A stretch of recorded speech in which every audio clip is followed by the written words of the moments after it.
बिस्मिल्लाहिर्रहमानिर्रहीम। अस्सलाम वालेकुम नाज़रीन। कश्मीर की सियासत में आए दिन कोई ना कोई नया कट्टा जो है वो खुलता जा रहा है और आज़ाद कश्मीर में नई बनने वाली तहरीक इंसाफ की जो हुकूमत है वो उसको चैन जो है वो नहीं मिल रहा। कभी कौन सा मसला खुल जाता है, कभी कौन सा मसला खुल जाता है और कभी कौन सा मसला जो है वो खुल जाता है। अब नाज़रीन कुछ दो तीन चीज़ें हैं जो कि आज के इस व्लॉग में मैंने आपके साथ शेयर करनी है। सबसे पहला मामला तो बैरिस्टर सुल्तान महमूद के हवाले से है कि जब वो सदर मुंतखब हो जाएंगे तो ऑब्वियसली अपनी हलके की सीट भी वो छोड़ेंगे और पार्टी सदारत भी वो छोड़ेंगे। उसके बाद पार्टी सदर कौन आएगा आज़ाद कश्मीर में, जो उनकी छोड़ी हुई नशिस्त होगी उस नशिस्त पर कौन लड़ेगा। फिर इसके अलावा सरदार अब्दुल कयूम न्याजी जो कि नए मुंतखब होने वाले आज़ाद कश्मीर के सदर हैं, कश्मीर लिब्रेशन सेल के हवाले से उन पर कुछ इल्ज़ामात लगाए गए हैं, वो क्या डिटेल्स हैं वो भी आपके साथ शेयर करूंगा। फिर उसके बाद नाज़रीन चौधरी यासीन जो कि पीपल्स पार्टी से हैं और दो नशिस्तें वो जीते थे इंतखाबात में, उन दोनों नशिस्तों में से ऑब्वियसली उन्हें भी एक नशिस्त छोड़नी पड़ेगी, वो मामला क्या है। और फिर आखिर में नाज़रीन सरदार तनवीर इलियास जो हैं, स्पेशली नाज़रीन जब से आज़ाद कश्मीर की सियासत में उनकी एंट्री हुई है, ख़ास तौर पर इंतखाबात से कुछ माह कबल ही वो पाकिस्तान तहरीक इंसाफ में शामिल हुए और जब से वो तहरीक इंसाफ में शामिल हुए हैं मामलात मज़ीद उलझते जो हैं वो जा रहे हैं। ख़ास तौर पर सबसे पहले आज़ाद कश्मीर के वज़ीर आज़म का जो मामला रहा तो सरदार तनवीर इलियास की जो एंट्री थी, ऑब्वियसली जो उनकी जानिब से काविशें भी की जाती रहीं, जो ख़बरें या इतलात इस हवाले से आती रहीं कि कैसे उन्होंने बैरिस्टर सुल्तान महमूद के लिए कोशिशें की कि वो इंतखाबात ना जीतें, फिर उसके बाद वज़ीर आज़म के लिए भी उनके मुखालिफ वो रहे और अब दो धड़े भी PTI के जो हैं वो आज़ाद कश्मीर में बने हुए हैं। ऑब्वियसली एक तरफ सरदार तनवीर इलियास हैं और दूसरी तरफ बैरिस्टर सुल्तान महमूद हैं, लेकिन अब इतलात कुछ इस तरह से आ रही हैं कि एक और तीसरा धड़ा भी अब कायम हो चुका है। वो इस तरह से नाजरीन के कुछ लोग ऐसे हैं कि जो बैरिस्टर सुल्तान महमूद के साथ हैं, कुछ लोग सरदार तनवीर इलियास के साथ हैं और अब कुछ लोग ऐसे सामने आ रहे हैं जो वज़ीर आज़म आज़ाद कश्मीर सरदार अब्दुल कयूम न्याजी का साथ जो है वो दे रहे हैं और वो दोनों जो दीगर धड़े हैं उनमें से किसी में भी शामिल नहीं हैं। दोनों धड़े अपनी लॉबीज़ जो हैं वो कर रहे हैं, ख़ास तौर पर जो काबीना का इंतखाब होना है।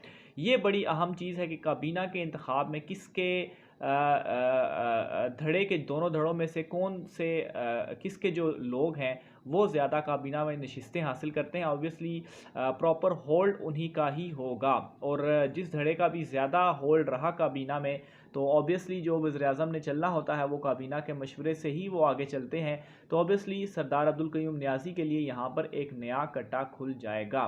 फिर उसके बाद नाज़रीन एक और अहम मामला है कि सदर आज़ाद कश्मीर जब मुंतखब हो जाएंगे, सरदार बैरिस्टर सुल्तान महमूद ऑब्वियसली वो नामज़द हो चुके हैं। 17 अगस्त को इलेक्शन होना है और PTI के किस्म के समझ लें कि बिला मुकाबला ही वो मुंतखब हो जाएंगे। दीगर अपोजिशन जमातों की जानिब से नाम तो सामने आया अब्दुल वहीद साहब का, मुश्तरका उम्मीदवार हैं, लेकिन ऑब्वियसली मुश्तरका मिलने के बाद भी उनके वोटों की तादाद इतनी नहीं है कि वो जीत पाएंगे। तो PTI का सदर तो आसानी से बैरिस्टर सुल्तान महमूद को मुंतखब कर लिया जाएगा, लेकिन उसके बाद मामला ये खुल जाएगा कि आखिर आज़ाद कश्मीर का पार्टी सदर अब कौन होगा। तो इस मामले में भी काफ़ी कहें लॉबीज़ जो हैं वो सरगर्म हैं कि कौन बैरिस्टर सुल्तान महमूद के बाद अब सदर कौन बनेगा। और ऑब्वियसली बैरिस्टर सुल्तान महमूद जब यहाँ से पार्टी सदारत भी छोड़ेंगे और फिर अपनी नशिस्त भी छोड़ेंगे तो एक किस्म के कमज़ोर वो बहुत ज़्यादा हो जाएंगे। सदर तो वो रहेंगे लेकिन जो स्पेशली जो पार्लिमानी सियासत है उससे एक किस्म के वो आउट हो जाएंगे। इनडायरेक्टली उनका असर रसूख ज़रूर होगा। ऑब्वियसली इतने पुराने वो लीडर हैं, इतने पुराने वो सियासतदान हैं, तो उनके करीबी लोग ज़रूर मौजूद रहेंगे, काबीना में भी होंगे, पार्लियामेंट में भी होंगे, लेकिन उनका होल्ड शायद उस तरह से नहीं होगा। और यहाँ पर ओवरऑल मामले में सरदार तनवीर इलियास जो हैं वो उनकी पोजीशन ज़्यादा मजबूत रहेगी क्योंकि वो पार्लिमान में ही बैठे होंगे। बहरहाल ये एक इम्पॉर्टेंट फ़ैसला होगा कि पार्टी सदर अब अगला कौन होगा। बैरिस्टर सुल्तान महमूद की जानिब से कोशिश तो यही की जा रही है कि उन्हीं की जमात से हो, कोई सीनियर लीडर हो जाए अगर उन्हीं की जमात से, वो जो है पार्टी सदर रहे और फिर इसके बाद काबीना में भी ज़्यादा से ज़्यादा उनके लोग हों ताकि पार्टी में उनका होल्ड उसी तरह से कायम रहे, क्योंकि जब उन्हें वज़ीर-ए-आज़म आज़ाद कश्मीर नहीं बनाया गया तो वो ज़रा डिसहार्ट हुए, और डिसहार्ट होने के बाद अपने मेन हलके मुज़फ़्फ़राबाद से मीरपुर की जानिब वो गए, वहाँ पर उन्होंने क़याम किया। लेकिन फिर उसके बाद सदर के ओहदे के लिए वो मान गए, और अब खैर वो ऑलमोस्ट 17 अगस्त को सदर भी मुंतखब हो जाएंगे। लेकिन फिर उसके बाद जो एक उनसे कहा भी गया कि उनके बेटे जो हैं वो नशिस्त लड़ेंगे उनकी जगह पर।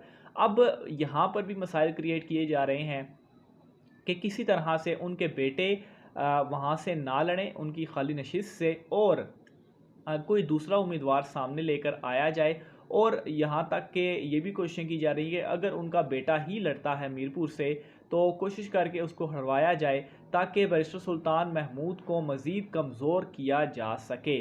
और दूसरी जानिब नाज़रीन, ऑब्वियसली सरदार अब्दुल क़य्यूम नियाज़ी साहब जो हैं, उन्होंने चूँकि आज़ाद कश्मीर में दोनों धड़ों को साथ लेकर ही चलना है, उनके ऊपर भी अब ये कुछ इस तरह से इल्ज़ामात आ रहे हैं कि कश्मीर लिबरेशन सेल में कोई 25 एक लोग उन्होंने इन किए हैं, और वो सारे के सारे उनके हलके से हैं। तो ये उनके ऊपर इल्ज़ाम आ रहा है कि आखिर उन्होंने अपने हलके से ही क्यों तमाम तर लोगों को इन किया है।